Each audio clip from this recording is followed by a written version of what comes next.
Apakah perbuatan maksiat yang kita lakukan disebabkan juga oleh Allah, Ustaz?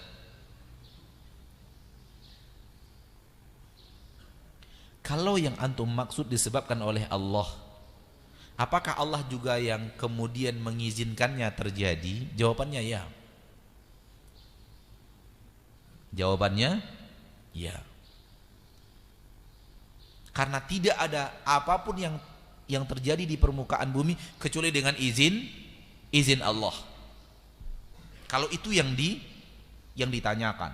Tapi kalau seandainya yang dimaksud dalam pertanyaan ini adalah apakah Allah yang memaksa saya untuk berbuat maksiat? Jawabannya tidak. Soal kita ingin beribadah, soal kita ingin bermaksiat, keinginan manusia.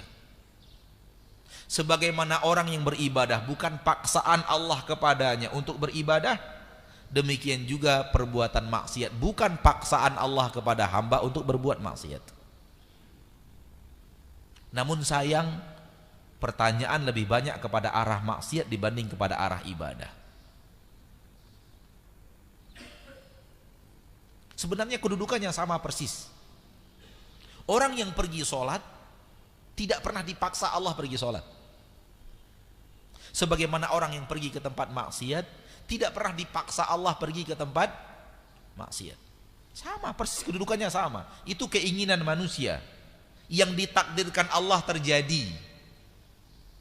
Yang satu ingin pergi sholat, Allah takdirkan terjadi, lalu dia mendapatkan pahala. Yang satu ingin ke tempat maksiat, Allah takdirkan terjadi, lalu dia mendapatkan dosa. Allah zalim? Tidak. Yang ini ingin taat, Allah takdirkan terjadi, dia mendapatkan pahala. Yang ini ingin maksiat, Allah takdirkan terjadi, lalu dia mendapatkan dosa. Masing-masing sama. Ini karena keinginannya beribadah, Allah berikan dia pahala. Ini karena keinginannya berbuat maksiat, Allah berikan kepadanya dosa. Nggak ada yang berbeda. Allah tidak pernah zalim, Allah adil kepada manusia. Ada orang yang ingin berbuat maksiat, Allah tidak inginkan terjadi, nggak jadi. Sebagaimana ada orang yang ingin berbuat taat, Allah tidak ingin terjadi, tidak terjadi.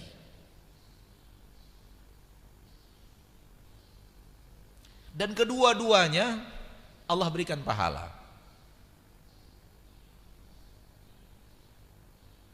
Ingin berbuat taat, nggak jadi melakukannya, Allah berikan pahala. Ingin berbuat maksiat, nggak jadi melakukannya, benar-benar nggak mau, udah ini salah, Allah berikan pahala juga, subhanallah. Baru kemudian Allah berikan dosa kalau ingin berbuat maksiat, lalu kemudian terjadi maksiat yang kita lakukan itu, baru dapat dosa di situ. 3 pintu pahala, 1 pintu dosa. Taat ingin kita lakukan, Allah takdirkan terjadi, ini tidak ada khilaf. Taat, ingin taat tapi enggak terjadi, pahala. Ingin maksiat tapi enggak jadi dilakukan, masih pahala. Tinggal 1 yang dosa. Ingin maksiat lalu kemudian Allah takdirkan terjadi. Maka jangan salahkan Allah di dalam maksiat kita. Yang ingin maksiat itu kita, yang ingin mencarinya kita, yang ingin melaksanakannya kita, Allah mentakdirkan terjadi.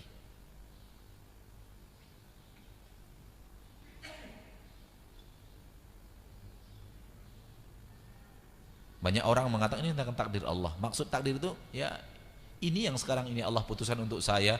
Maksud dan lebih halus lagi, yang kalau ingin lebih jelas lagi, sebenarnya Allah memaksa saya untuk berbuat maksiat karena dia masih takdirkan saya seperti ini. Diserahkan kepada takdir itu tidak boleh. Bahwa Allah segala-galanya, yang seolah-olah kita tidak ada keinginan. Salah, kamu yang ada keinginan. Namun subhanallah, seperti yang anak katakan tadi, ini keluar untuk orang yang berbuat maksiat, namun tidak keluar di mulut orang yang berbuat taat biasanya.